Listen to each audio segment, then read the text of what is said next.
नमस्कार दोस्तों, स्वागत है आपका हमारे यूट्यूब चैनल फैक्ट मास्टर पर। दोस्तों, नई शिक्षक भर्ती परीक्षा की प्रक्रिया जो है शुरू हो गई है। यानी कि सबसे पहले यूपी टेट होगा 2021। मैंने पिछले वीडियो में आप लोगों को बताया था कि यूपी टेट की जो परीक्षा इस बार होने जा रही है वो बहुत ज़्यादा इम्पोर्टेंट है, क्योंकि जो प्रमाण पत्र आपका होगा उसकी वैलिडिटी जो है ऑलरेडी बढ़ा दी गई है। इस वजह से ये बहुत ज़्यादा इम्पोर्टेंट हो जाता है। जिन अभ्यर्थियों के स्कोर कम रह गए हैं वो अभ्यर्थी यूपी टेट 2021 की परीक्षा में पार्टिसिपेट करके अपना स्कोर अच्छा कर सकते हैं, क्योंकि हो सकता है कि भविष्य में जो आपका टीईटी का एग्ज़ाम हो, इसका 1/4 आपकी मेरिट में जोड़ा जाए।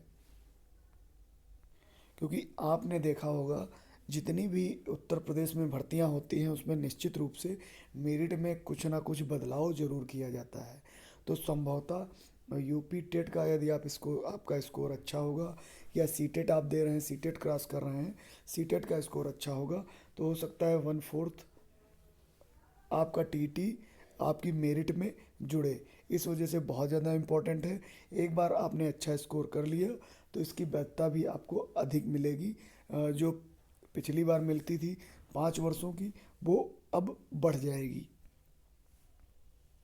चूँकि जो पीएनपी है, परीक्षा नियामक प्राधिकारी, इन्होंने जो है प्रस्ताव शासन को भेज दिया है। दूसरे या तीसरे सप्ताह में जो है शासनादेश जारी होने की उम्मीद है, इसी दिसंबर के महीने में। उत्तर प्रदेश शिक्षक पात्रता परीक्षा 2020 के लिए ऑनलाइन आवेदन इसी माह के अंत तक शुरू होने के आसार हैं। शासन यह परीक्षा कराने की मंजूरी पहले दे चुका है और विस्तृत प्रस्ताव परीक्षा नियामक प्राधिकारी कार्यालय से मांगा गया है। परीक्षा संस्था जल्द ही इसे भेजेगा। शासनादेश दूसरे या तीसरे सप्ताह में आ जाएगा। इसी माह में परीक्षा तारीख का ऐलान हो जाएगा और संभवतः ये जो परीक्षा होगी ये फरवरी के अंत में होगी। प्रदेश सरकार का जोर नई शिक्षक भर्ती कराने पर है। आप यहाँ पर देख सकते हैं कि पूरी तरीके से स्पष्ट दिया है। और मैं भी ये कह सकता हूँ कि जो आने वाला वर्ष है उसमें विधानसभा के चुनाव हैं, तो निश्चित रूप से जो 55,000 वैकेंसी हैं चुनाव के पहले आएंगी। और यदि आप यूपी टीटी अच्छे अंकों से क्रॉस करते हैं तो निश्चित रूप से अगर 1/4 टीटी का जुड़ेगा आगे चल करके, तो आपकी मेरिट बढ़ाएगा और आप सिलेक्शन पा सकते हैं। प्रदेश सरकार का जोर नई शिक्षक भर्ती कराने पर है। साथ ही शीर्ष कोर्ट ने पिछले माह आदेश दिया है कि शिक्षा मित्रों को एक और भर्ती में अवसर दिया जाए। तो दोस्तों, ये पूरी तरीके से मान के चलिए कि एक भर्ती आपको इस विधानसभा चुनाव से पहले मिल जाएगी। यानी कि टीटी का जो एग्ज़ाम होगा वो फरवरी में होगा और उसके बाद अगस्त सितंबर में नोटिफिकेशन आएगा सुपर टेट का, और वो नवंबर दिसंबर जनवरी में उसकी परीक्षा होगी। तो दोस्तों, बहुत ज़्यादा इम्पोर्टेंट इस बार परीक्षा होने वाली है, उत्तर प्रदेश पात्रता परीक्षा। यानी कि जो टेट का एग्ज़ाम होगा उसके जस्ट बाद सुपर टेट का एग्ज़ाम होगा। और एक चीज़ मैं यहाँ पे क्लियर कर दूँ, जो भी वैकेंसी एडेड कॉलेज की हैं उनके लिए जो जूनियर का टेट दे रहे हैं, तो जूनियर वाले जो साइंस मैथ के स्टूडेंट हैं या सोशल साइंस के स्टूडेंट हैं, वो सभी प्रकार के जो है वीडियो देखते रहें। अगर साइंस मैथ का कोई स्टूडेंट है वो सोशल साइंस के वीडियो देख रहा है तो निश्चित रूप से उसको सुपर टेट में फ़ायदा होगा। और इसी प्रकार सोशल साइंस का जो स्टूडेंट है, अगर वो साइंस मैथ के वीडियो देख लेगा तो निश्चित रूप से उसको सुपर टेट में फ़ायदा होने वाला है। तो ये बहुत सारी चीज़ें हैं और ये बेसिक चीज़ें हैं, इनको ध्यान में रखकर ही आप तैयारी करें। बेसिक शिक्षा विभाग इसकी तैयारियों में जुट गया है।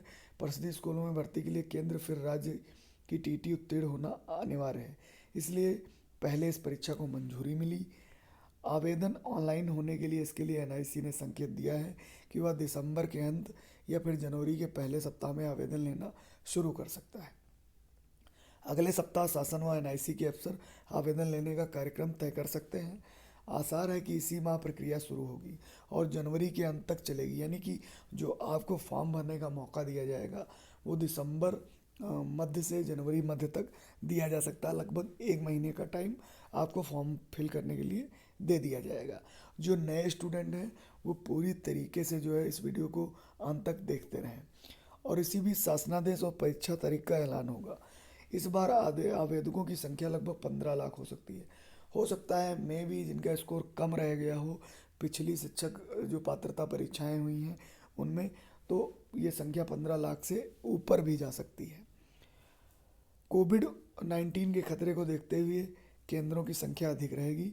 अधिक आवेदक इसलिए भी होने के आसार हैं कि इस बार टीटी को आजीवन मान्य करने पर मोहर लग सकती है। तो दोस्तों, ये भी बहुत बड़ा पॉइंट है। पिछले मैंने कई वीडियो बनाए हुए हैं। पिछली बार से ही मैंने आप लोगों को बताया हुआ है कि ये बहुत जो टीटी परीक्षा होने जा रही है ये बहुत ज़्यादा इम्पोर्टेंट होने वाली है। ऐसे में अभ्यर्थी भी दावेदार होंगे जो पिछली टीटी उत्तीर्ण कर चुके हैं। 2 स्तर की परीक्षा एक ही दिन कराई जाएगी। सचिव अनिल भूषण चतुर्वेदी ने बताया कि शासन को जल्द विस्तृत प्रस्ताव भेजेंगे, फिर जो आदेश होगा उसका अनुपालन करेंगे। तो दोस्तों, कुछ बेसिक्स पॉइंट जो मैंने अभी क्लियर किए हैं इस वीडियो में, उनको पूरी तरीके से क्लियर रखिएगा और तैयारी अभी से स्टार्ट कर दीजिए। ये बिल्कुल दिमाग में बिठा लीजिए कि पहले टीटी होगा, उसके बाद सुपर टेट होगा।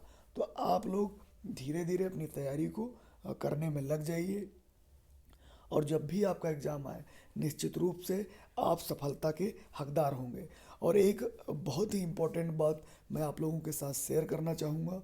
इम्पोर्टेंट बात दोस्तों ये है कि संस्कृत और इंग्लिश, इनमें से आपको अपनी प्रतिभा के अनुसार चूज करना होगा।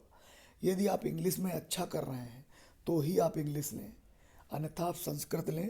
संस्कृत में कुछ चीज़ें टफ आपको मिलेंगी, लेकिन यदि आप अभ्यास करेंगे तो वो चीज़ें भी क्लियर हो जाएंगी। और संस्कृत और हिंदी संस्कृत साथ में पढ़ेंगे तो दोस्तों ये दोनों 60 नंबर के आते हैं और बहुत अच्छा स्कोर आप यूपी टेट में कर पाएंगे, जिससे आने वाली मेरिट में जो भी शिक्षक भर्ती की जैसे भी मेरिट बनेगी, क्योंकि हर बार आप सभी जानते हैं कि हर बार मेरिट बदलती रहती है, तो निश्चित रूप से आप लोग लग जाइए। और बेसिक्स का बहुत ज़्यादा आपको ध्यान रखना है, क्योंकि एक एक नंबर बहुत ज़्यादा इम्पोर्टेंट हो जाता है। और इंग्लिश और संस्कृत को चूज करते समय आपको बहुत ज़्यादा सतर्कता बरतनी है।